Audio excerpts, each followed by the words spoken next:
Mike.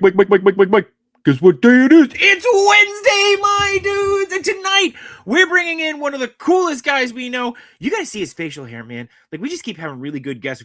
Anyway, he's super talented. He's the reason that Odious exists in physical form. He created Odious, and he did us! That sounds bad.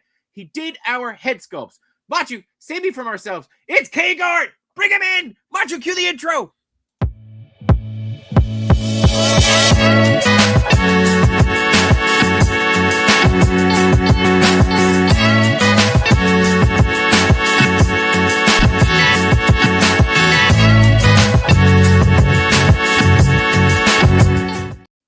I was confused. I didn't know if you wanted me to bring him in or I realized when I said Machu, save me for myself. I didn't actually say who the hell we had on the show. But anyway, it is Wednesday, my dudes. And, it is Wednesday. Welcome to episode 160. 160. 160 episodes. I'd say here's to 160 more, but I don't know. You think people want to see this for another? I don't know. Do you want to see me? I don't know.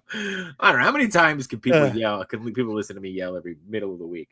But anyway, this time it was a camel. That's true. It was a camel. A camel. Yeah, I got this today. The Tunchi. Tunchi. So it's a camel. It's a camel. But anyway, how are you, Machu? What's going on with you? I'm not as disappointed as you seem with that camel, but as it being Wednesday. I've spent more on less, you know. I'm just saying. Oh, so we know. I gotta remind myself that. So yeah. But yeah, you've been streaming, dude. You've been just randomly here and there putting up the old what you call it there. Just randomly the playing Crimson Desert. Desert, yeah. You know what it is? It's like I've been holding off, and I'm just like, let me like level up so that way it looks like I know what I'm doing.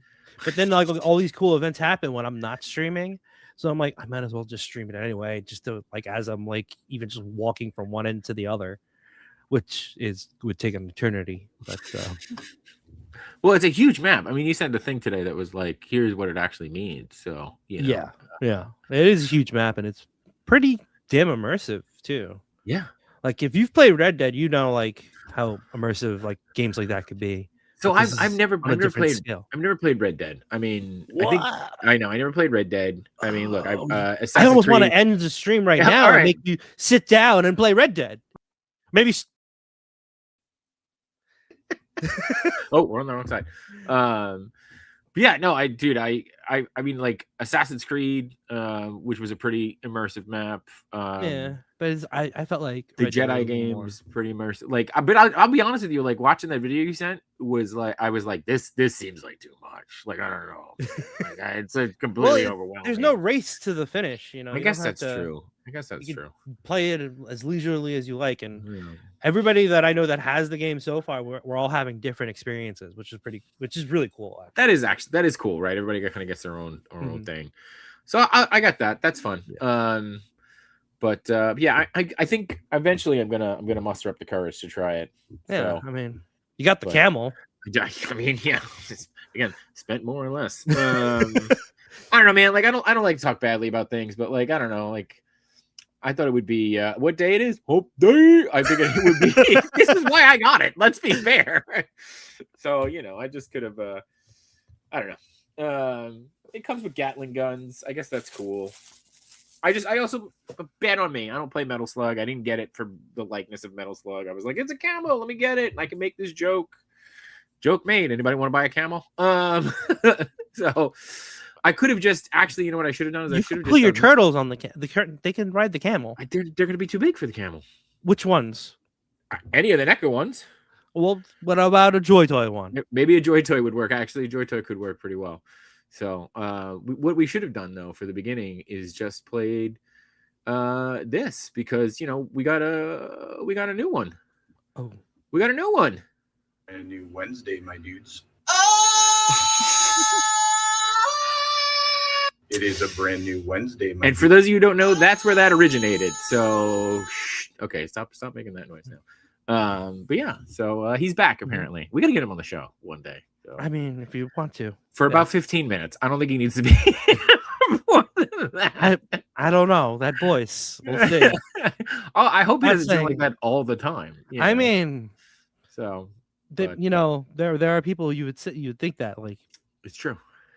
you would think Macho Man doesn't talk like that all the time, but he does. Well, Macho Man doesn't say much now, so. Well, no, not now. Yeah. But anyway, it was Sarah says that just woke up the dog. Sorry. See? Sorry. I didn't even know they had a dog. Sorry, I thought they only had Transformers. No, the dog isn't. It's fine. Okay. Yeah. Anyway, let's check in with the chat here. Let's see what we got going on. Video Power Gaming is here. We got Dom hitting us with the hello there. Stuart Charlton 3363. He seems very excited for KGart. So does Josh Brown. Let's see. Miguel is here. Look at this. Go figure. Go. Watch it from multiple tabs on both accounts. You a hero, my friend. Speaking of heroes, we got Webhead. He's here. Don't forget to go check him out. And he also says, please smash that like button and subscribe if you haven't. Thank you for watching. Webhead, you're a god amongst men. Dom, J-Shot was expecting SIGs when he ordered a pack of camels.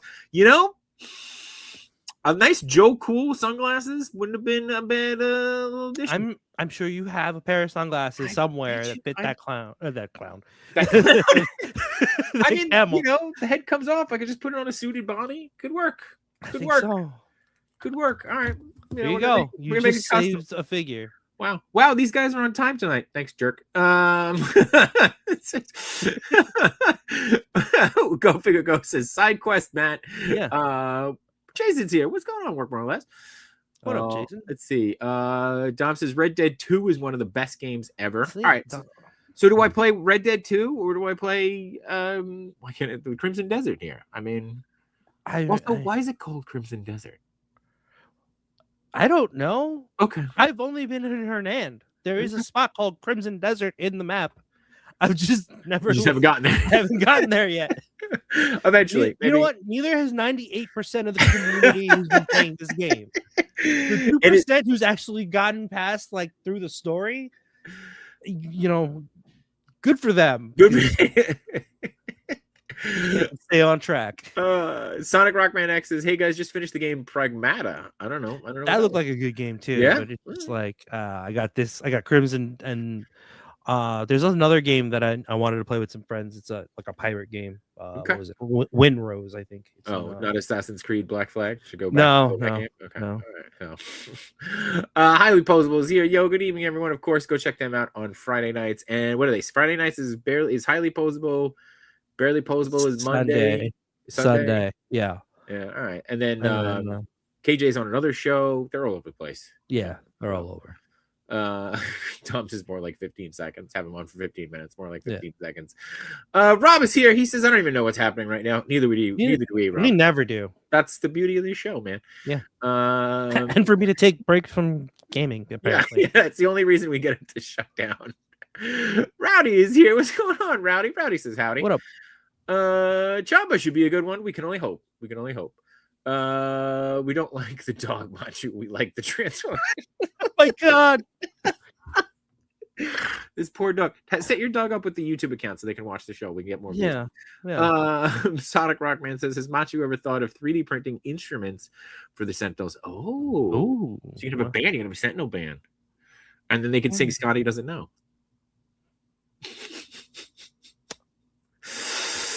Webheads is Machu. What do you stream on, Machu? YouTube. On YouTube. Yeah. Just put on the notification. Turn on that bell. That's it. And you'll know when I stream because I don't know when I stream either. The other half of the Wrench Bros is here. Diggs Figs. What's going on, Diggs? And he's the reason why I stream. He's like, you should stream it because I don't know what this game is about. All right, so there you go. Neither do I. You can't even find the thing. I've been playing for like 200 hours and I haven't even gone to the namesake of the game yet. 200 hours. I've been frozen in the tundra, but like I've just. Do you actually freeze and die in the tundra? There was a point in the map where I was frozen trying to light these candles up, and every time I would just freeze. I would just freeze, and like your health is going, you're dying, and if you're frozen, you can't eat food because you're frozen. Right. So you got to break out of being frozen and then eat as much food as you can. Good thing I packed up for that camp. But I blame Diggs for me streaming. Okay. All right. Well, there you go. It's Diggs' fault. Red Zoo's here hitting us with the Sup, nerds? Here it is. Sonic says you should put cigarette in that camel. I should. I'm gonna find ways to enjoy this camel. Both Red Dead games are great. Oh man, you play Diablo 4. I don't think he's asking. I think he's demanding. He's demanding it. So Doombot's had enough. He says unleash the guard. We're not ready yet. We're almost there. there. We're almost back there, and we're gonna let him simmer. We're gonna build anticipation. Yeah, we did start a little early. On time. Yeah, we started on time, so we're ahead of the game right now. We might have actually started a little early. We're looking at it. Is it anything like Tetris or Snake? Nope. You gotta update your references. there are some elements in the game where it's like puzzles or like something that's similar to Tetris, where there's floating pieces. Yeah, okay. so Floating I guess pieces, you could say that. Yeah. And Snake, you shouldn't eat yourself, so it is similar in that way. Yeah. Radix has finally got Jedi Survivor to run on stream. That was a nightmare. Jedi Survivor's the second one? Yeah, right? I think so. Yeah. I'm still playing my way through that one. I beat the story. I'm still trying to finish up. You played the first one? Played the first one. Yeah. Okay.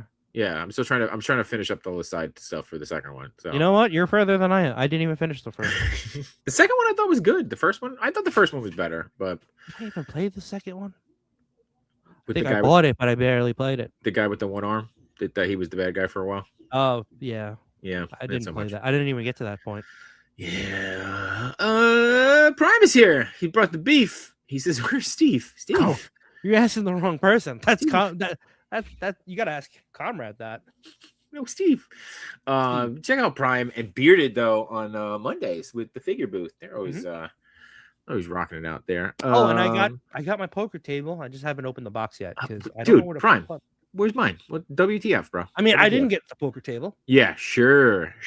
You didn't get the poker table like I didn't get a camel. Mark Rose says, "Sup?" Highly Posable says, "I'm playing Assassin's Creed Origins, trying to catch up. I'll play Crimson Desert soon. 2029, 2020, 2030. Nice. I've been thinking about that since like they're re-releasing the Assassin's Creed games, and I was like, oh, do I want to dive back? And then I realized there's like 9 of those games, and I am not. It's not like you're sitting there watching all the Fast and the Furious movies. You're playing these games for longer than. That's true, and I'm still haven't finished the Fast and the Furious movies. Where the hell did I end off? I thought 8. I think 8, maybe 8, and then I watched the other one with Statham and The Rock. Oh, Hobbs and Shaw? Yeah, they all bleed together, bro. They all bleed together. So yeah. Oh, game backlogs do be like that. That's true. Yeah. Undead Werewolf is here. What's going on, Undead? And Prime says, going out this weekend, J-Shot. I'm only one man. You know what, Prime? You promised me eye contact, and I'm not feeling it right now since Machu got his first. But anyway, that's fine. I didn't get mine yet. Yeah, sure. Okay. Anyway, should we stop this debate and just bring in Kevin?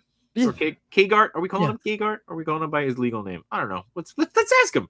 Let's ask this crazy pirate guy. What's going on, dude? Hey, what's up, guys? How are you? I'm good. Thanks for having me. Really appreciate it. Yeah. First off, you haven't played Red Dead 2. I haven't. Should I hear you guys talk? I'll go play Red Dead right now. It'll be a long time. Oh man, yeah, it took me a long time. I think I played it for like a year, and then I took like a year off, and then I came back and finished it. Nice. So good. One of my I favorite remember games. playing that, and like, I think getting to the credits, I was like, "What? It took that long just to get to the opening credits?" Oh, just to get to the opening credits? Just to get to the opening credits, it took like 50 minutes. Ah, so good. But the game is one so of the best openings. Yeah. Yeah. And you get like 4 different endings in that game too. Oh yeah. Depending on how you play. How do you get 4 different endings? Depends on how you play. Oh, see, that would drive me nuts too, because I'm gonna want all the same. I'm gonna want to see all the endings. That's my problems with this stuff. Like, I can't just like go in and play a game and be like, okay, cool, I beat it, or I'm gonna take some side quest. I have to go in, and if it doesn't say 100% when I'm done with it, I'm not done with it. Like, that's how I am. Like, I had to wait for a patch to come through for Indiana Jones, and it was like I was like tweaking. I was like, it says 99%, and there's nothing for me to do. Why? And I've got all the awards, and everybody's like, yeah, there's a patch coming. And I was like, what patch? Like, I almost had them on the phone. Like, and Harrison's like, how did you get this number? And I was like, listen, you Wookiee lover. From I mean, the thing about Red Dead though is like it's super hard to 100%. So might as well just not even worry about it to Don't begin tease me, with. bro. He's not gonna. Yeah, He's not gonna I mean, start it. you can try, you know, you can try, but what I like about it is just it's your story, the way you Right. feel it. So you don't even have to worry. Like I didn't even think about those other endings. I was like, this is my path, Yeah. and it just shapes out the way it is because the world is so organic and the way everything happens. It doesn't feel like you're like trying to complete stuff until you get to the end and you're like, okay, what's left? Mhm. But even that is still just very organic. I didn't 100% it, and I was trying to, and eventually I was just like, nah. I've lived here long enough. Yeah. No, there's no way I could 100% that game. Can you play Red Dead 2 without playing Red Dead 1? Or not? Technically, think you so. can because Yeah. Red Dead 2 is actually a prequel. Yeah, So I should play Red Dead 2 before I play Red Dead 1. yeah. I would say like, it's possible, and what's great is like Red Dead 1. If you did play it beforehand, it doesn't really spoil anything in 2. Yeah. So they're yeah. very integrated, and it's one of those things where like whichever one you play first, the second one you play, you're going to be like, oh, okay, Okay. Mhm. I get that. All right. All right. Welcome to Video Game Chat with That's what I'm here for. Diggs Figs has got your Instagram up in case nobody has followed you yet. Thank you very much. Thank you. Diggs is I'm on working top of it. working those wrenches. Employee of the month there. Employee of the Oh, look. Oh, and speaking of Josh Brown giving you your Twitch there. Thank so you. there you go. Thank you. I know We you got said we you got wanted we to have to talk send about our that. wrenches something special. Josh, one of my biggest supporters. That guy is, and just in general, man. Yeah. Thank you, Josh. Both Josh and Diggs, great guys. And Diggs, Diggs, great guys. Thank you, both of you guys, for plugging that stuff. But Diggs has a bigger penis, apparently, but that's for them to figure out. I didn't realize you were remembering. Okay. Bots is the Undead Nightmare DLC. See, I didn't even play that yet. Okay. I did play that. It was awesome. It was terrifying. It was a complete change of the game. It's just like it gets that scary. Yeah. All right. Dom says they bleed together because they're family. I'm assuming talking about the Fast and Furious movies. Yes. Sonic says F that is 100% or nothing. Thank you, Sonic. Sonic feels my pain. And never play Josh, any other games. Hey man, Josh, you take that up with Diggs, all right? That's what Diggs says. You know, you guys want to have a measuring contest, you leave me out of it. That's all I'm saying. But anyway, can we call you Kevin, or do you want to go with KGart? Yeah, no, that's fine. I mean, KGart kind of is my general online, but okay, we'll call you through art. I mean, through doing art and stuff like that. More and more people have known my name as an artist, which is my name. So it's it's still a work in progress because I've only been like really pushing this, being out there for the past like maybe 6 months, really hitting the content creation kind of thing harder.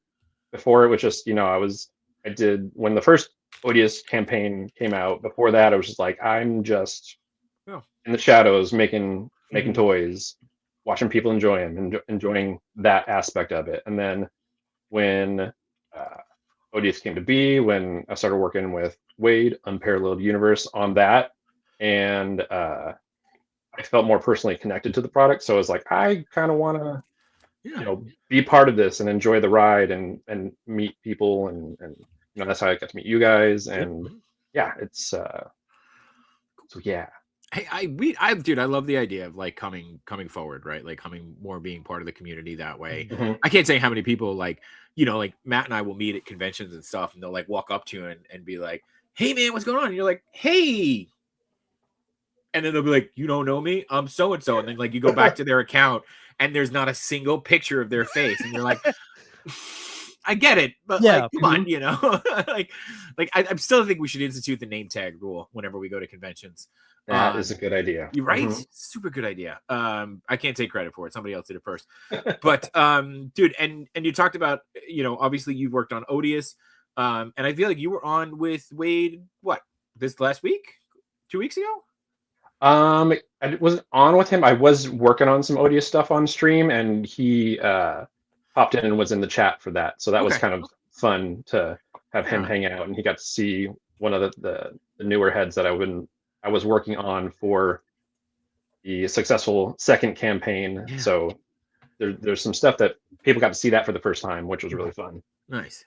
And all of that obviously lives on your Twitch. Is that where Yeah, we're pushing it right yeah, towards? and Okay, cool. and YouTube. Though I'm Okay. not caught up on my uploads yet. That's been a little bit slower, but I'm trying to archive all my VODs Right. on YouTube, Mhm. and then eventually I might do cross streaming. I haven't quite figured that out. I'm still, getting used to Twitch and, slow and steady. Mhm. Oh. And the latest thing you've been working on is Jeff. It looks like, or no, Jeff is Yeah. done. Sorry, Jeff is So yeah, Jeff just finished. Just Yeah. finished. Yeah. So talking about- Jeff just finished. The shark. Jeff the Shark. Yeah, Jeff the Okay. Shark. Yeah. Jeff the Shark from Marvel. Well, Marvel Comics, but Yeah. specifically this is the Marvel Rivals version Yeah. of Yeah. Jeff. And how did you let's start with the the controversial question. How did you feel about the old Jeff that came out from Marvel Rivals? For the Hasbro. Yeah. Yeah. I was a bit bummed. Mm. They got some of the cuteness of him, but just he's such a stocky little guy, and it's hard to fit a lot of articulation in there. Mm-hmm. And it probably would have been this might be controversial to say, but to upscale him just a little bit so you can get some of that articulation in there. But I would have made different choices, but probably whoever sculpted wasn't the one making those choices anyway. I gotcha. Mm-hmm. So that's how that goes. Yeah. So it's interesting you bring that up because I want to talk about that. Yeah. And you work full time for a company doing sculpting, and so you bring up the fact of like the person sculpting it probably wasn't the one making those choices, and I feel like that's something that people forget, right? Like at the end of the day, like it's like, hey, how could the sculptor do this? Well, sometimes it's not the sculptor's fault, right? Like there's always a little bit of like politics that need to be played. How much of that are you experiencing? Kind of at where you are. And if you want to trash them, that's why I haven't said their name, No. I mean, that's the thing. It's like it varies from company to company, from project to project. Mm-hmm. A lot of the more established studios, they have their way they want things articulated all laid out. So you kind of are a slave to that, which really isn't like a terrible thing, because sometimes knowing those limitations early helps with managing the sculpt. Sometimes that stuff you get it late, and then you have to like figure out how to keep the aesthetic while making it functional. Sure. So yeah, it's never consistent, but usually it's consistent from company to company. Each studio has kind of their way they want it done and the way they like manufacture things. Okay, got it. What's been fun mostly? Oh, sorry. Yeah. Mostly for Hasbro, when I've worked on stuff with them, I did a lot. I have done and still have done a few of the MCU stuff, which a lot of that is all original sculpts from top to bottom, not a lot of reuse of parts. So a lot of that is doing it originally and making the articulation fit the character, versus where a lot of the comic stuff you're dealing with a lot of stock parts initially, and you're only doing like bits and bobs, and so you're more working to the articulation in those instances. Okay, Mm-hmm.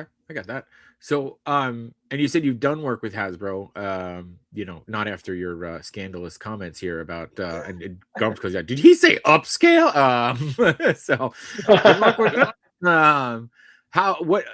What's the difference between, or how has it been like working with someone like Hasbro versus kind of where you are now? Well, where I am now, I have been working with Hasbro since I started. Okay, gotcha.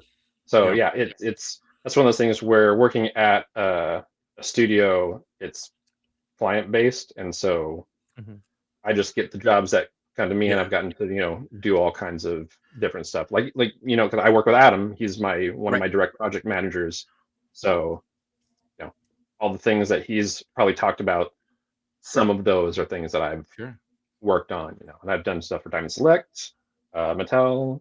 I've also done a lot of promotional one-to-one statues for film. So cool. For example, the Alien Romulus film, which was fantastic. I got to do a life-size version of that, the main alien for the film that was in like select theaters. That was like the full realized sculpt. That's that. awesome. That's pretty awesome. That was that. Yeah, how do you top that? Yeah, I don't know, man. You just wait to see how the jobs come in. You know. I know how you top that. Let's be real. Like this was okay. Yeah, I know exactly how you top that. You made something like this. I mean, nothing beats this. No. Nope. Shut up and yeah. You just say shut up and it doesn't my even say money. You just say shut up. Just shut up and. But yeah, dude. I mean, like, jokes aside, like, appreciate you doing that for us. That was super awesome, and I love how they came out. And my wife was asking me today because I was telling her that you were going to be on. She goes, "You should have him do one without the helmets." And I was like, "Oh." And then she was like, "How much would that be?" And I said, "We don't talk money." Because I'm sure if I told her, there's a reason why we had the helmets, because it made it easier. Yes, it sure did. Yeah. But it's cool. I mean, so like, what you're like kind of doing that stuff in terms of like making a life-size scale, alien to doing customs like this. I don't want to say what's more challenging, but like, what do you kind of find? How do you find like the joy in both projects type of things, right? Like, I know they're very different, obviously, right? But I feel like there's got to be something that you can really enjoy in both of those. What's kind of nice in this digital age is there's not much of a difference on my end of things. It will depend, like, obviously, if something's larger scale, like, you need to really make sure that the detail is in there and more cranked up so it looks nice in person. That's also going to depend on like the material that they're using too, because sometimes it's not going to pick up all the detail even at that life-size scale. But yeah, I really enjoy making cool shit. So for me, it doesn't really matter, whether it's 1:1 or 1/12 or 1/6 or any of that stuff. I just really like doing stuff. So that's why, like, when you guys reached out to me, I was like, hell yeah, that'll be a lot of fun to do that. So after he said who, yeah. No, I knew who you guys were. Don't play yourselves down. Yeah. I was more excited, like, oh, you know who I am? That's really cool. Cool. Yeah. Dubot says watching Kevin sculpt is wild. He makes it look so easy. What so what are you using to do your actual sculpting? ZBrush is what I primarily use. I would say like a good 95 to 98% is that's what I'm using. Sometimes I'll jump into other software if there's like a rare need that ZBrush can't handle. Okay. But yeah, mostly ZBrush, and I've been using that since I started. I've been in the industry since about 2006. Wow. Oh wow. So I've been about 20 years now making toys. Not always making toys though. Like the first like 8 years, I was making Christmas ornaments and Pez dispensers and little tchotchkes and all that kind of stuff. But still, almost 20 years in the industry. Yeah. Like that's pretty awesome. Oh, I'm happy. I was gonna say, how have things changed for you in that time? 3D printing has made big leaps in that time. To when I started, it was a lot of still molding and casting, making stuff on the computer and hand sculpting. There was like maybe 50-50. And as the 3D printing progressed over those like few years I was at the studio that I started at, it was more digital. So I started doing traditional hand sculpt, working in clay, molding and casting into wax, and then getting the finished detail in that material, and then molding and casting into resin so we could do the deliverable. Sure. And then maybe a couple of years in, we started using ZBrush. It was like back before they were using dates. Now it's like ZBrush 2026 because that's how all the softwares are. They go by the year. This was like 3 point something, so it was still like a few years into its inception, but it was already pretty powerful. And like I think I'd have to look, but if you go like way back in my Instagram, you'll see don't worry, one of the Run DMC guys. That was like one of my first sculpts in ZBrush. How far Might back? be in the middle. He might be in the middle somewhere because like I've reposted it every once in a while. Like, hey, look back at like where you came from. Remember, we all suck at the start. Before or after you pose as Alan Grant? What do you think? Oh, it was definitely after or before that. But yeah, it's way back. Probably like in the beginning. So if you went pretty far back. Oh yeah. I love the trunk or treats, dude. Trunk or treats are great. So you're saying trunk or treats great. Yeah, it's up more. You're thinking? No, probably down, more, probably ways down. Yeah. Let's see. Is this you? Yes. Wow. Without all the facial hair. We got more. Yeah, well, first off, I mean, good improvement. Facial hair is killer, dude. Thank you. I appreciate it. Yeah, you're like putting everybody to shame. Machi, we got to step our game up. This is like 2 weeks now of people with just badass beards. We'll just get somebody who can't grow any facial hair. That's a good idea. That's a good idea. Who's around? Josh Brown doesn't have facial hair. Josh, want to be on next week so we can look? Never mind. What about Adam? Is he available? Adam might be available now. Let's see. Put Adam on. Still going? That was or one did of I my miss favorite it? too. It's gonna be like if you scroll like I'm telling you like beginning of the Instagram. Oh man, And I love nothing more than scrolling. When my Instagram was literally just like, hey, this is just my personal Instagram. Yeah. Blah, blah, blah. Barely, it's all you can see. It's way more of my face than love it. Of the You things still that I got was toys in working there on. though. There are still toys. Yeah, because I've been doing it for. Dude, what? Oh, Like wow. multi-talented here. Look at this knot. Jesus. I really used to be into tie knots for a good bit. Thank God you're not Lots into of different sculpting ones. after that. Let's see. I was also big into running for a while. Ooh, I had Plays that. all I had that that kind of bug stuff. too, and then that went away. I'll tell you that. So, did you do a marathon? I did a half marathon, went pretty Okay. well. Yeah, after So I injured myself, and then Ugh. yeah. So I will tell you this: about probably now almost 4 or 5 years ago at this point, I ran a full marathon. I ran the New York City Marathon. Wow. No, don't applaud. After that, my body was like, "You're done," and I haven't I've barely worked out since. It's just I lost my gym buddy then. Yeah, exactly. I was just when he signed up for this marathon, I'm like, what are you doing? Yeah, like I wanted to do it before I turned 40. I did it, and then all right. Now I feel like we're going down your conspiracy theory. This is so weird, like going so far back on my Yeah. Instagram. I haven't done this myself in a long time, so seeing it like also live in front of a bunch of people is also weird. Totally. So there's that. Loud There and it is clear. right there. Oh, sure. Of course. As soon as I find it, hang on. I'm just realizing that I'm just like scrolling your whole life here. Boom. And then I found it, and now we're like, then what are you doing? Now I got to go back and do this. All right, here we go. What the fuck? I don't remember what kind of knot that is, Josh. I'll look it up and I'll let you know. Yeah, that was There you like go. one of my first ever sculpts in the 2012. software. Yeah, Yeah. that's pretty cool. That's really cool. And you were saying that Oh, you thank you. started. I'm hearting it now so that it pops up again, and you're like, why? Oh, right. I love this. 718 weeks ago. Why do they put that? It's so weird. I'm a full Windsor guy. I don't wear a tie. So like, how was it? And we got a couple of things I want to get to on the chat too, but so like 2012, you've been doing this, you said, since 2006 full time. 2012, your first kind of real sculpting in ZBrush. How hard was it to make that jump from like physical sculpting to digital? Because ZBrush is so intuitive in that way, it wasn't that difficult. Obviously, it was like a bit of a learning curve getting the feel of it, and that's why I think this goes for a lot of folks when they're starting out, especially in 3D stuff. It's very muddy, it's very gummy looking to a certain extent, and you can kind of see that and that. Like, there's not a lot of depth to the sculpt because it's intimidating and you're kind of timid.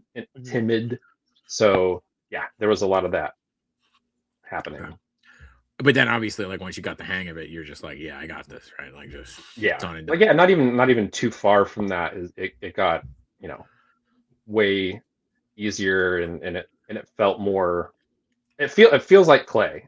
Okay. It's just getting used to that separation when you're using a tablet versus having the physical material in your hands, and then you have the added bonus of being able to like do actual straight up 3D modeling in the same space. So with hard surface stuff, that's a little bit more challenging when you're doing traditional hand sculpting, because you've got to get that machined look, but you're using a malleable material. That's why it's good to have, to cast into wax, so you're dealing with a harder material.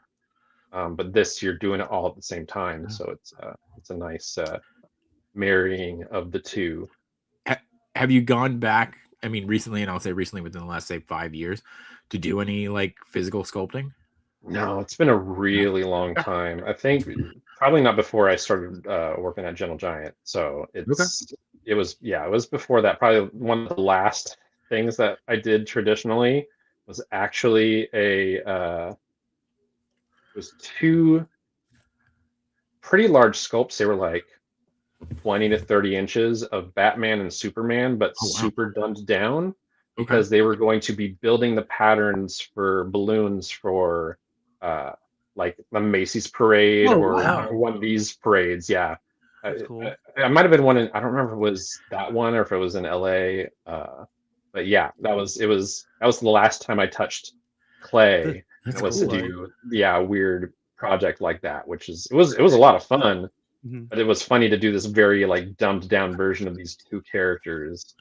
And the Superman one was tough because it was like he was supposed to be flying. So we had him on this like big pipe, and I had to build up the armature and put the clay on, and it was very suspended so that way they could, build the pattern off of that. That got sent. And also because it was done in clay and it wasn't like baked or anything, it had to be packed well. So that way, by the time I got to whoever was making the pattern, didn't have this mashed up mess. So didn't look like Clayface paint on Batman. Yeah. So all right. So wait, hold on. I really want to get to the comments, but now I just want to so you've sculpted life-size like a life-size alien for movie theaters. You sculpted something that ended up being in the Macy's Day Parade, and then you've got us. Rank them in order. No, I'm kidding. Let's see. I love Sentinels, so I guess that'll be number one. Gotta be number one. Yeah, you're on the show. You gotta be number one. Let's check in with a few people. We got Dan the Toy Man is showing up. What's going on, Dan? We've got Longshore Spike. Welcome back. Haven't seen you in a while, man. Welcome back. Good to see you. We got the mayor checking in. What's up, fellas? And hey, Kevin. Toy Chase. Hey, what's up? Here. Let's see. We got Rabid Hammer 31. That feels like a new name. Welcome. Erwin Papa is saying hi to you. And hey, John. What's up, Erwin? Oh yeah, I always have to show this whenever I'm on some sort of stream. I have my Erwin Papa original. Oh, nice. That I got from the stream that he was showed up. Yeah. All right, that's cool. Very all right, we'll forgive him. I love this thing. No. Wade is so jealous. Anytime we can make Wade jealous is a win. But he's got so much other art. It's Wednesday, my dudes. Late but getting ready for bed. Catch you on the rewatch. Thanks for checking in, Nick's Figs. Have a good night. Have a good night, dude. Fabio is here. Hey, good to see you. Good to see you again, sir. Good to see you again. Erwin says, "Hey now," and then Chama says, "Erwin is the best." There you go. He is. Erwin's awesome. No, no, you can't have it either, Josh. Can't have it, Josh. It's just it's mine. It's not the way the world works. It's not in your favor tonight. All right. Hold on. Oh, are you trying to move it too? No. Okay, there. It's not touching anything. It's not going. It doesn't want me to be in my normal spot, and it's pissing me off. Okay, we're just gonna leave it. All right. Now everything's moving. There you go. All right, StreamYard, you win. It's the ghost of StreamYard. It's Slimer. Yes, I did want to bring that up. You got a lot of Slimer going on. Yeah. I'm a big Ghostbusters fan, big ghost head. Since I was a kid. Yeah, there's not much else I can say about it. I've got a lot of memorabilia. I've got the Lego Ghost, the firehouse right there. See that? Figures that I got to work on, because that's another cool bucket list of mine, Joy, that I got to work on the Diamond Select line of Ghostbusters figures. Slimer fell off a truck. Love those. Love when that happens. Yep. So I'm a happy addition. Got some proton packs. Can't probably see them, but yeah, got most of the full gear. Still working on getting some other equipment, but hoping for a full cosplay eventually. We'll have to get you out here, because if you come out here, you know what? Come out for Legions Con. right? Because everybody loves Legions Con. Tickets go on sale on Friday, by the way, if you're not paying attention. Come out for Legions Con, and Macho and I will take you to the firehouse in the Ghostbusters Firehouse. So we took Mike there, High School Creations, and then he built his own. So you can come with us too. So speaking of, I'm going to take a slight detour because I did promise that we would talk about this really quickly, but I'm assuming as a sculptor creator yourself, you'll somewhat appreciate this. And you know what? You don't have a Kickstarter right now going, so it's okay. But I did want to share this for Von Berg here. Ashen Oaken is up. We're coming up in the final 22 hours, and there's still some money to push here. So if you can go out, jump on a figure. He's got all kinds of figures that have been released. I put an order in for at least one. I think they look great. They're going to look great with your Mythic Legions. But go jump in there, get a pledge in if you can. If not, do everybody a favor, share. It's always a nice thing, and I'm going to share in the chat as well. But definitely promised him that I would give a shout. We couldn't work. Josh Brown beat you to it. Thank you, Josh. Thank you, Josh. Go. No, Josh always on top. Yeah, always on top of things. Well, Diggs has got the bigger, but Josh is on top. That's how that works. So I don't know why I'm starting this ridiculous beef here. Anyway, but yeah, go bash Ashen Oath. Really cool figures and really, really well sculpted. And speaking of stuff, I love the green. Yeah. See, there you go. You're all up over it. But I'm going to transition back to you very nicely and very smoothly. Josh says always a top. You put this up, which is really cool to see, right? We did we scrolled back to see your first figure, but then you put this up to kind of show, and then obviously you talked about Ghostbusters. But I mean, this is from when? You put this up in 2016, so now this is you having 10 years in ZBrush. Yeah. What a difference, man. What a difference in that. Now we got to find, obviously we had Jeff up before, but like this is pretty cool just to see your progress in 10 years on this thing. Yeah, I mean, that's the thing is like you put in the work and it builds, That's one thing. One of the reasons why I'm started streaming and doing the whole Twitch thing was one, to start doing stuff for myself, start working on my own projects, because I found that I didn't not even my own brand, but just like things. So far I've just been doing like IPs, like fan art kind of stuff. That's fun for me.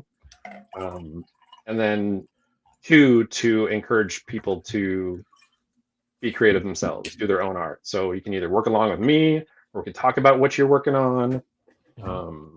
If there's been a few people that have come through that are like, I'm not an artist. I'm like, but do you want to be? Because you could be. If you don't think you're good, you can seriously just get good by putting in the hours. It's not always about just that innate initial skill. I took to sculpting. I mean, even so, look at that early piece. I was pretty decent sculptor at that point, but that's pretty rough. But it was good enough to be professionally produced. Yeah. There's hate to say it sometimes, but there's some terrible stuff that gets out there. and there's really good people that aren't getting out there. So it runs the gamut. Don't worry about being the best, and don't worry about whether your stuff's producible or not. Just if you want to do it, do it. And if you keep working at it, you're gonna get better. Love it. It's sage advice. Don't worry about everybody else. Do you, and get good. Go get good. That's it. Get good. I know you brought him up before, but let's give him a proper shout out. KJ is here. He's also got a wrench. How many people got wrenches on this show, man? Just like we got wrench triplets here. I mean, I might have gotten a little crazy with giving out wrenches. Apparently. All right. Steve is here. He says progress not perfect. Hey man, that's what my boss always used to say, is progress over perfection. So it's a nice way to keep it moving. I didn't give Steve a wrench because I know you'd be really upset if he got a wrench. Yeah, because he would just kick me out and show up. Did we lose you? Did we lose you, Kev? Oh, my headphones. Oh, okay. Did your headphones die? I think it's like no. He's gone into the other realm. We talked about Ghostbusters, and they pulled him through into the other side. We'll let him figure that out. We can keep talking. We'll manage. Let's say, Steve says he got pliers. They don't do much, but hey, pliers. Pliers, yeah. Erwin says KGart's from the future. So there you go. Can you hear me? Yeah, we got you now. Can you hear us? Yeah, it was weird. They just went out for a second, but they didn't they just disconnected, restarted. Yeah. Perfect. Well, you're back. We filled the time. Yeah. Yeah. Talking like a robot. I wasn't worried. Yeah. I wasn't. KGart's like, I wasn't worried. I've been here for 40 minutes. I'm good. Chatting from Dimension X. So I wanted to ask, we talked about when you started, you talk about just kind of picking things up, talking about now how you're trying to kind of keep going and, and pushing people to do their own thing. When was the moment, or do you remember the project you were working on when it like kind of clicked for you? Like, oh shit, I'm doing this for a living now. Like this is real. Like I can do this. Man, that's a really hard question. That's okay. You just realized it now. Really thought about it. Yeah. He realized it when he was on this show. Oh my god, I've made it. Yeah. I don't know, because like for me, it's never like it.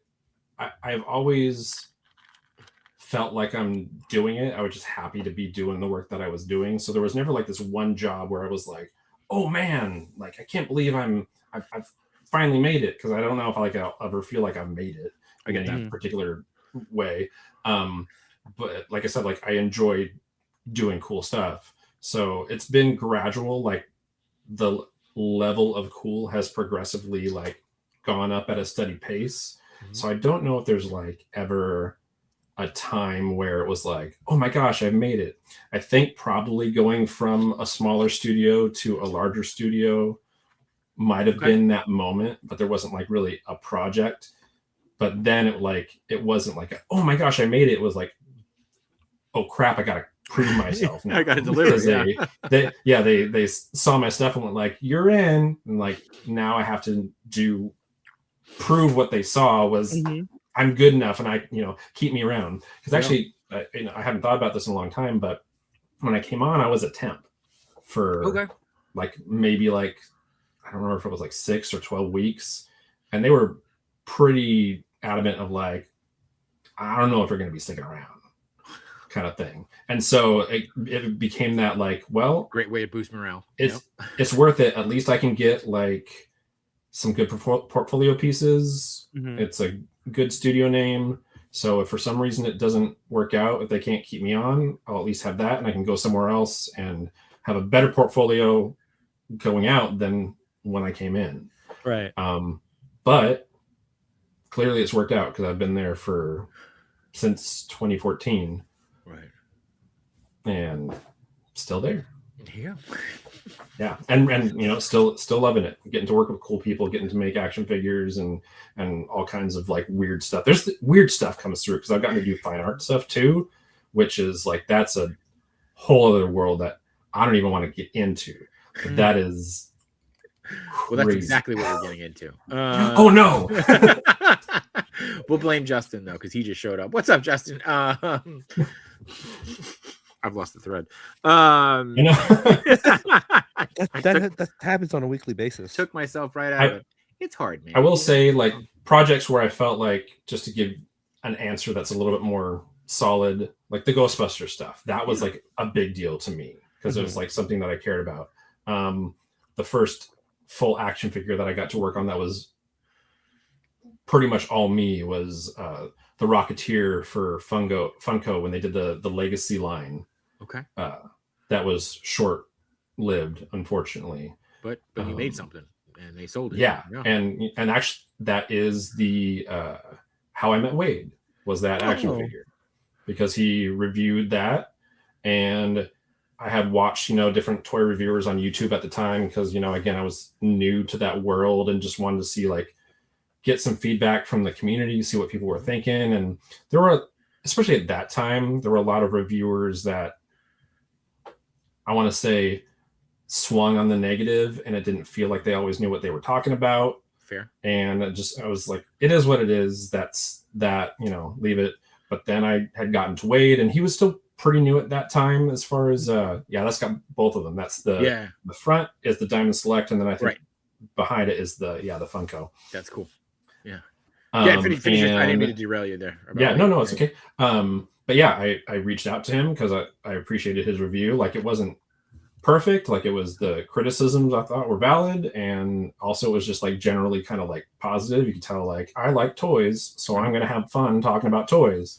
And so I was like, hey, thanks, that was nice. And then he responded back, and we just kind of chatted, and there we go. Toy maker in the beginning of his career, and YouTube toy reviewer, now toy maker himself. Beginning his YouTube career. And here we are. And here we are. And now I'm between two Sentinels. Look at you. What more could you ask for?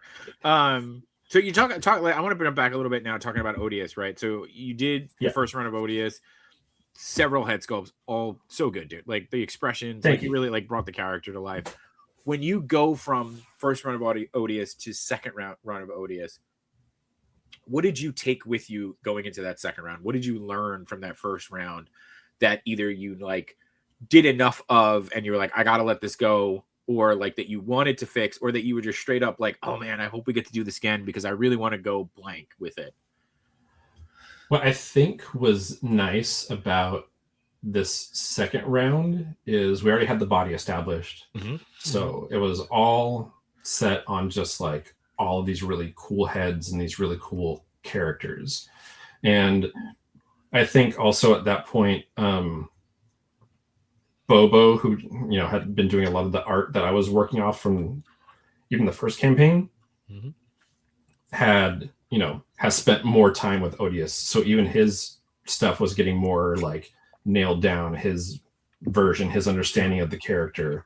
So I think I got to lock in more on who Odious is as a character and be a little bit more playful with the expressions and focus more on the heads instead of like all the articulation in the body and just all the accessories, the things that make these like stories of Odious come to life and these different versions of Odious, and just having really, I don't want to say more solid artwork, but just like more locked in artwork. Better references. It just makes it really, it just made it super easy to do. And like that's the funny thing is because like sometimes working on a project, if the reference isn't great, then it takes longer to kind of pump through because you just got to kind of figure that stuff out as you go. Where when you get just really good stuff off the bat, it takes a lot of that guesswork out, so you can really just dive into it. And that's always what I've enjoyed about working on Bobo stuff. Now Dave Williams, because I got to do some Dave Williams stuff too. Just being able to take out some of that guesswork so I could just really get into the sculpting and enjoy that part of it and push the character a bit more. Okay. That's cool. Was when because you said like just getting to work on just the face on this one, is it harder for you to do a face sculpt, or is it harder for you to do like a body, or is it just kind of the combination? And I don't mean harder like you don't like it or you're not good at it, just like in terms of like getting through it type of thing. It's just for the first one, when you're considering everything, it's just you're juggling. You've got limited time and you have to work on all the things together. So not everything gets all the love. Right. But this time the body's removed, so the heads, the accessories, that gets all the love. So you can just pour, more effort into that. And there's more time to work on those things and more back and forth between Wade and I. And again, getting the artwork, Bobo got to spend more time on that kind of stuff. Yeah.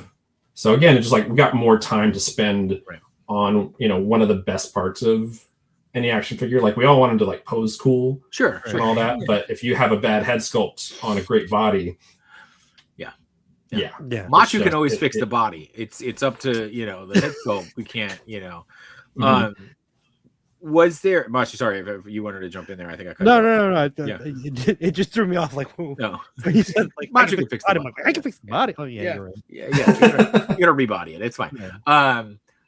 Was there anything that you either did, what specifically for Odious, right? Like, because obviously you're going back and forth with Wade, and you got the references from Bobo, and you're doing things like accessories and things like that. Was there anything that you had to leave on the cutting room floor because, like, hey, money and molding and all that stuff? Like, was there anything you left on the cutting room floor that you were like, man, I really like hope one day we get to make this? Not really, because That's that's great. one thing. Yeah, because we really, I wouldn't say more testament to Wade. He kind of was like,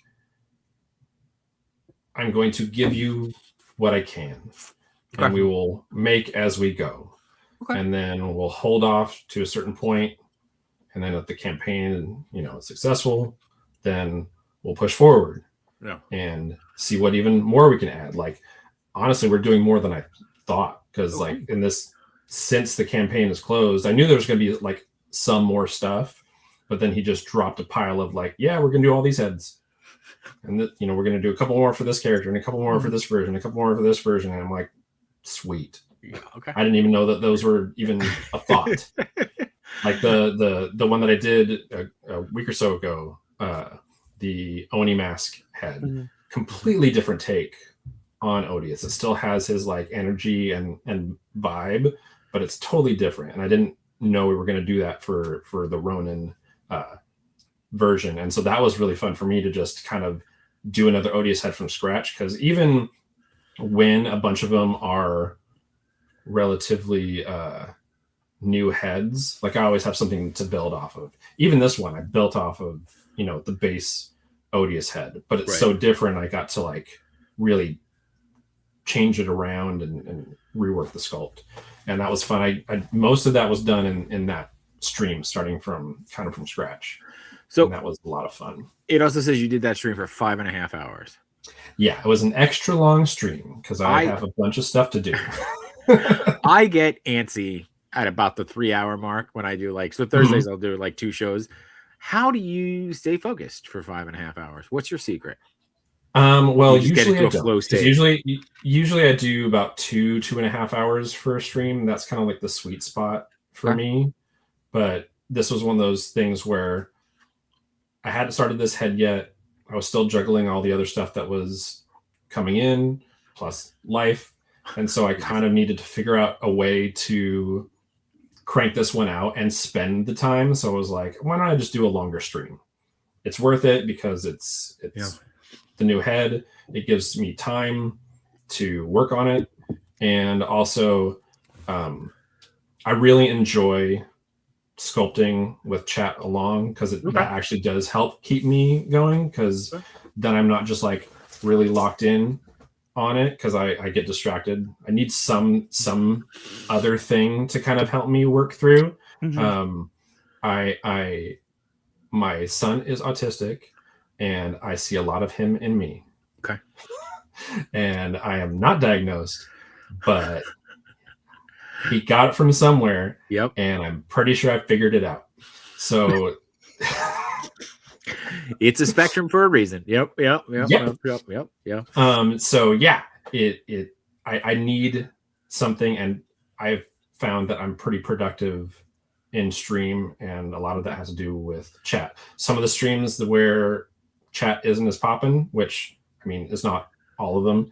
It does, I do still talk, and that helps keep me going. So it's, even if that perception of like I'm talking to folks, there's people that are watching. Sure. So even if chat's not going, there's still people watching. So I still have someone to talk to, and it still forces me to kind of like power through. But that was a really, really fun stream. I wasn't expecting it to be successful. I guess it was a bigger stream. I knew Odious would bring more people in, so that would be fun, and I'd be motivated to get this head done. Wade was there. That was a lot of fun for him to kind of like see the heads coming to life, because like he never gets to see that part of the process. He gets to see like works in progress on occasion, but I think the first time he got to actually like see it in person was when I first started streaming, when I did a stream where he came on the stream with me, and then the 24-hour stream where I did the other wolf head. I did the 2 wolf heads in those 2 streams. But yeah, that helps. Sure. Having something to kind of like push me forward. Yeah. If I'm just sitting with the art, sometimes I get lost.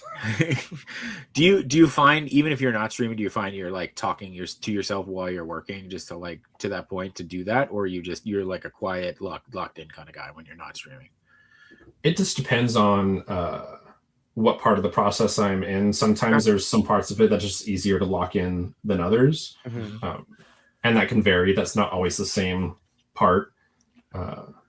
Usually the beginning I lock in because I enjoy the roughing in process. And then the end detail work kind of gets into tedium. So usually that's when I need to kind of like work for a little bit, like kind of marathon it, like do a little bit, then bounce away and distract myself with something, and then bounce back and bounce away and bounce back, kind of do that thing. Or if I have like a show playing in the background, just something in my ear that keeps the mind going, so that way I can focus when it's harder to. Do you ever go back and watch your streams?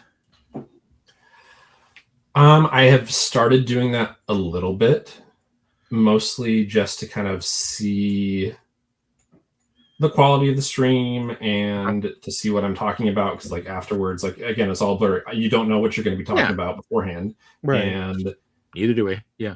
Yeah, exactly. And it's kind of fun to see. I did watch a lot of this stream just because I really enjoyed putting the sculpt together.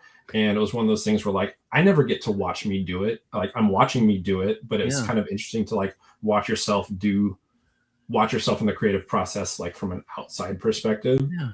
And also just to kind of like figure out stream analytics and things that I did, see if there was things that were good and things that were bad. I haven't finished watching this one because again it was a long one. It was 5.5 hours. But yeah, it was kind of fun to kind of go back and watch. And again, I appreciate all the folks, like some folks that are in here were at that stream. Josh is at almost all of my streams, probably has been at all of my streams except for like a few, and he's probably mad at himself for missing those. He definitely is. Josh, how he is. Josh is too good. Hard to help out everybody. He does. Doom is another one that's in a lot of my streams that I really enjoy seeing in there. And it's just been a lot of fun to enter that world. It's got to be cool to watch the stream, like you're saying, right, from like a creator perspective, watching you create. Like, like I was once asked if I go back and watch our streams, and I'm like, absolutely not. I don't need to watch myself talk for an hour and pick up all the stupid things that I said. But like from that perspective, it's got to be cool. Although I have, and I think Manju and I talked about this once, where we were like, what if we just went back, watched our older streams now, but from like a mystery science theater perspective, and we just like made fun of ourselves? Like, I think we should do that. But like that, like I wonder if like doing something like that for this stream too, almost not so much from a mystery science theater perspective though, but like for you, like I would be not more interested, but I would be super interested in watching you watch the stream, but talking about it like almost like a director's commentary. Like, oh, here's what, you know what I'm saying? Like just really like inside baseball stuff. I think that could be pretty dope. But Doombot agrees. He says it's always dope to see the process. Then we got another amazing sculptor here. We got Sebastian Gomez Toys is here. What's going on, Sebastian? Hey. And then Steve's got a couple questions that I want to make sure we get. So I'm gonna bring this off. So Steve says, where can I procure some of this positive attitude? Saying at least I'll start a good portfolio is a great thinking. you get that positive attitude right here every Wednesday at 8 p.m. We bring the positivity, but Kevin is bringing it extra today for. Oh, thank you. Sure. Grub says he's never listened or rewatched any podcast on our YouTube show. I've been on. Oh, I thought you were just saying we rewatch anything. It's like either it's live or it's not. I don't rewatch anything. And then, so one thing Steve did say here, he goes, how do you approach problems of not knowing how to solve, or like a articulated jaw or a scar over the eye, something that's completely new? How do you tackle something like that? Something you're trying for the first time. There's usually, I like to find a base figure to kind of go off of that has like come close to that, or something that I've done that has come close to that, to kind of as a starting point, and then work from there. Okay. Luckily, we don't run into that too much. Usually the times where there's like articulation problems is when you get into larger characters that have an odd shape, because you have to try to work around all of this mass without destroying the aesthetic.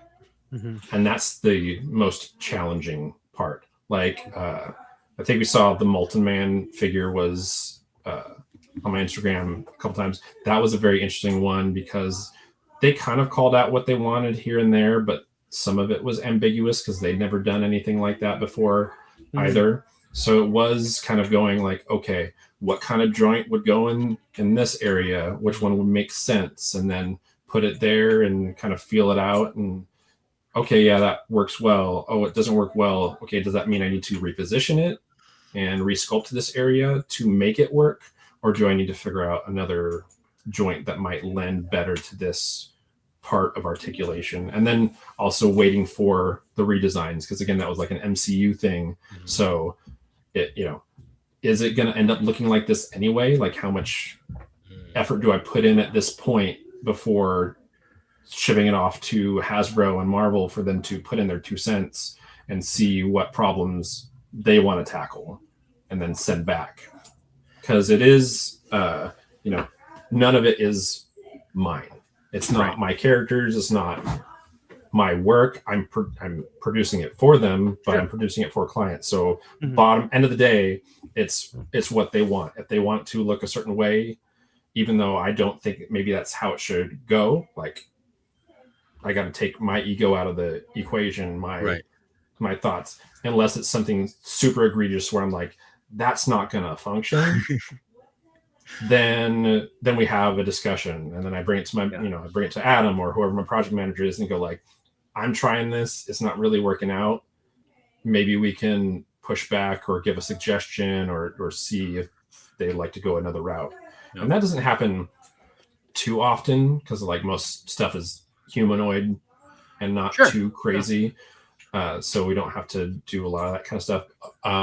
Another good example of problem solving was the wings for the Vulture, the MCU Vulture. Okay. Because that was, the design still was in flux, and they kind of were like, hey, these are the things that we want.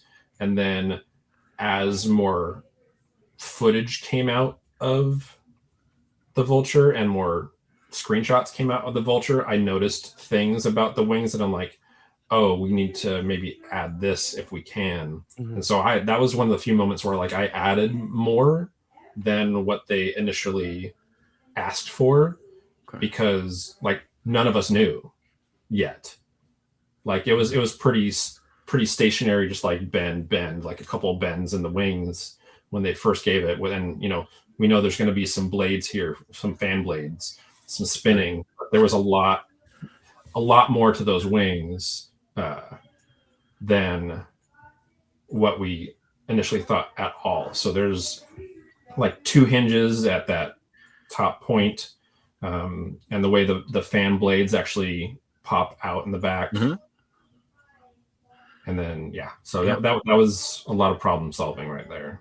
So I got 2 questions on this, right? Because we know like a lot of this stuff happens where it's like you're going to get concept art or you're getting early art and then it's going to change. I'll start there. What has been like in terms of just like level of frustration? And I get like it's part of the game and you're a pretty positive guy, so I can't imagine you're just like slamming your stuff down and being like, F this, I'm out, fuck Disney. But like level of frustration where you like get as far as you've gotten and then they're like, oh, hey, by the way, you got to completely redo it.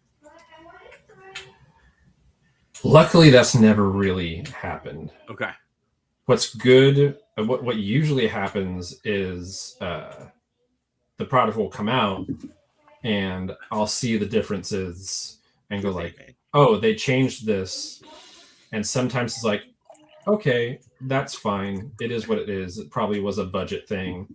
And then sometimes it's like, oh, well, they destroyed that. But if that's what they wanted to do, they still paid for it. Right. It sounds like you've got a pretty good demeanor of like separating, like, hey, this is client work, and it's at the end of the day, it's up to them. Where I know, like, even I have a hard time sometime where I'll see stuff, dude. I've never been so upset in my life when somebody put like an Instagram filter on like a video I edited, and I was like, are you out of your mind? Like, you know, like what? But you've got a pretty good demeanor about this. Like, hey, the check cleared. That was their choice.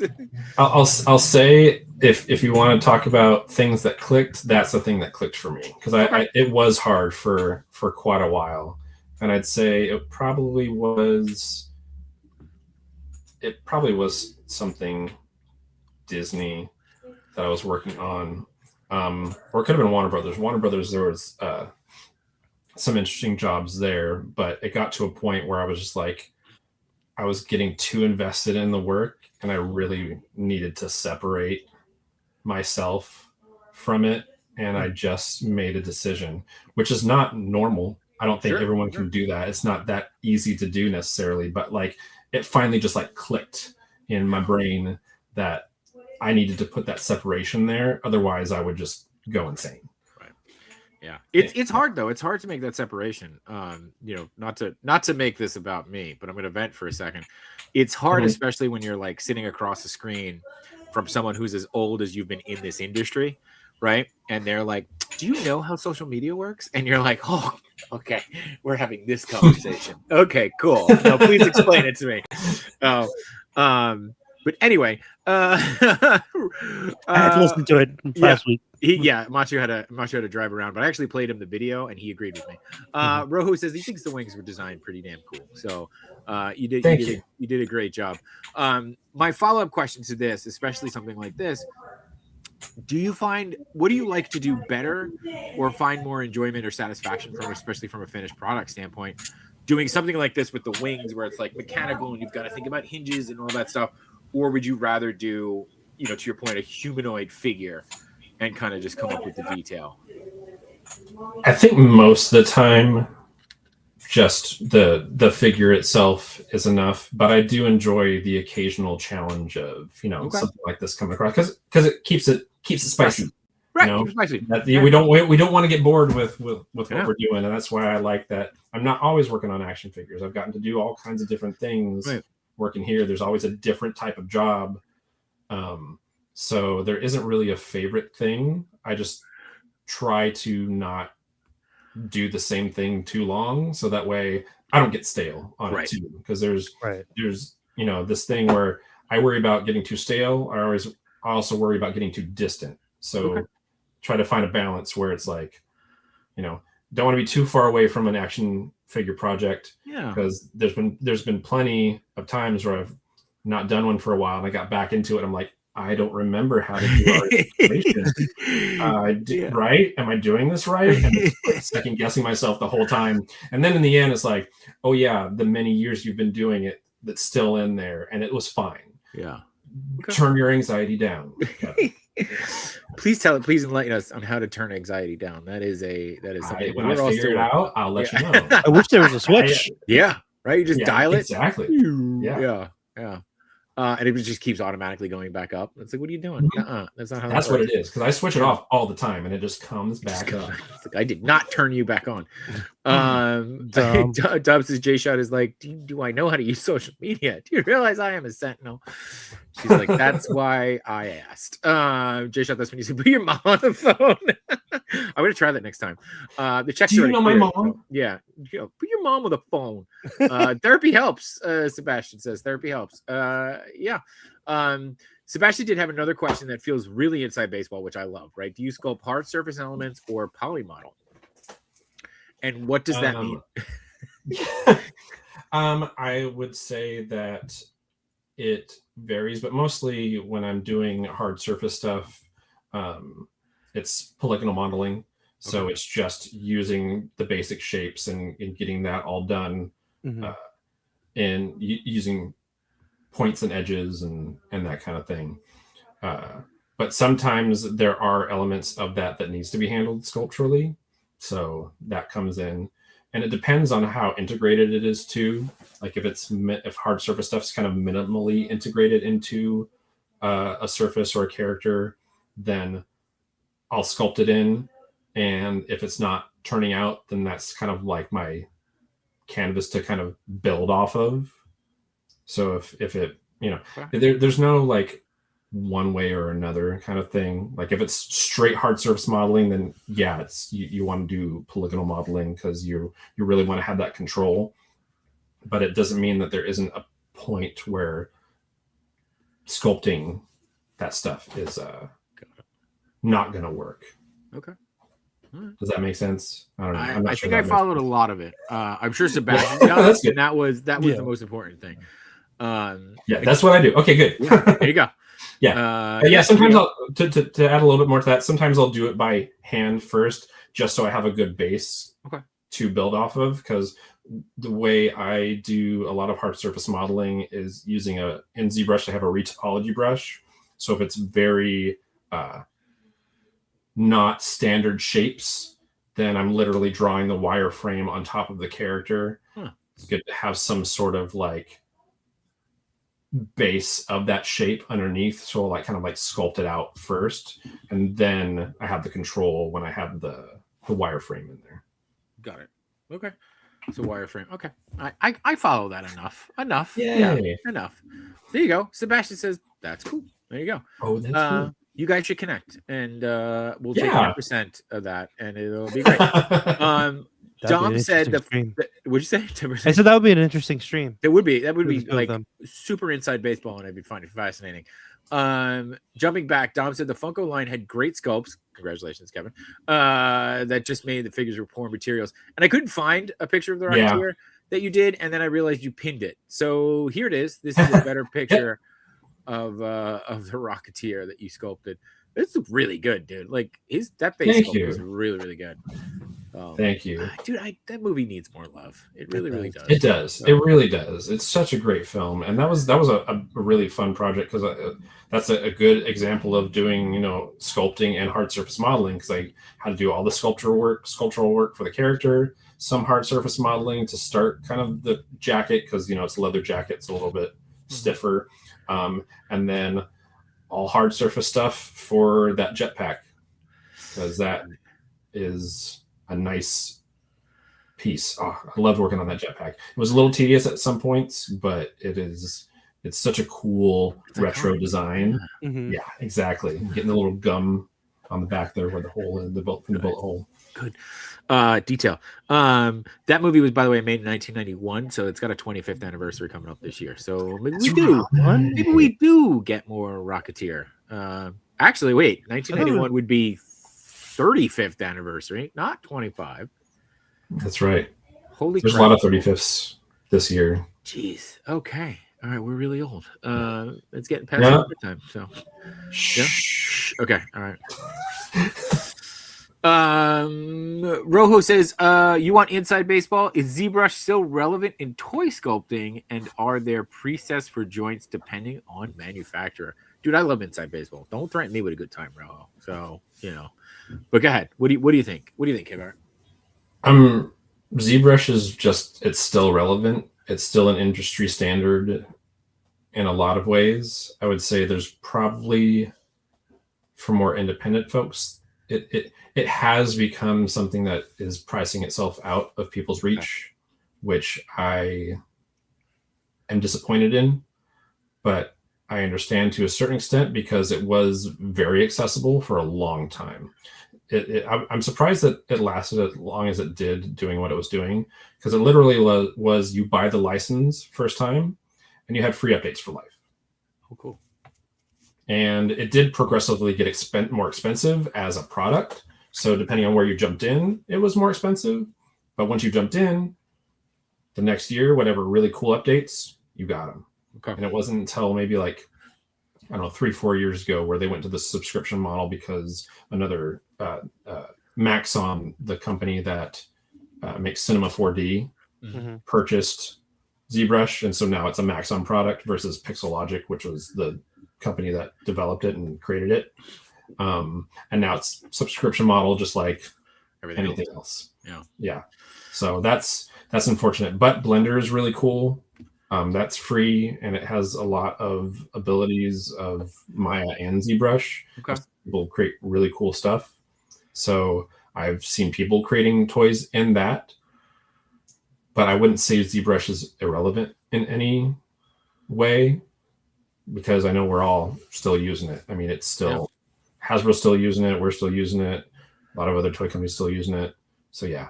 And then the other, where there was another part to that question. Or I don't know. So are there sorry, I just wanted to comment that Sebastian said ZBrush for iPad is $9 a month. It's crazy. It's okay. $9 a month doesn't seem bad to me, but I mean, I guess when you're coming from a free model, like, yeah, that's a, that's also the guy on top of everything you have to pay for already. Well, that's true. Yeah, that's true. I think you also can you have the $9 a month version of it without having a standalone license for a PC? That's what I'm wondering, because I haven't looked into that myself, because I don't have an iPad anymore. But that would be interesting if that's not too bad, but I don't know how limited the features are on it. It looks pretty robust, but I haven't gotten my hands on it to know. But and then preset joints. Sometimes we have a lot of stuff that we have, existing files of, and then we'll bring in, and then. But for me, I know how to create custom joints when I need to. Okay. So it's it's little this, little that. So when we're doing Hasbro stuff, obviously we got some base figures that we can just pull in. They're already scaled, and we can just move that stuff around. Okay. But I've been doing it long enough where there's been plenty of times where I'm just building it on the fly. Nice. All right. We're coming up on the end here, but I have one more question that I wanted to ask, because we talked a lot about what you've done. You got to sculpt Ghostbusters. You've done Marvel, Disney, Pixar. You've hit a lot of big names. Us. What's the dream project? What's something out there that you haven't done yet that you want to do, or the dream company? What's that? What gets you out of bed going, this project's getting me closer to one day to do this? I don't necessarily think it's a project itself, but I think becoming more independent is something that I am enjoying doing, and trying to see if that is feasible, just because the industry is hard right now, and we've all seen struggles across the board in every studio. I've been in a good place. I still am, but you never know when that's going to happen. When the shoe's going to drop. So I'm trying to figure out how to become more independent while at the same time juggling that studio life, and it's hard because it's a lot. Yeah. But it would be cool to be able to self-sustain and then get to pick and choose projects and work on more independent stuff, and maybe even develop some of my own things. So maybe that's a dream, is getting to that point where I can start creating some of my own original stuff, but that's kind of way out there. I also am interested in just developing kind of an art community. Part of what the streaming is.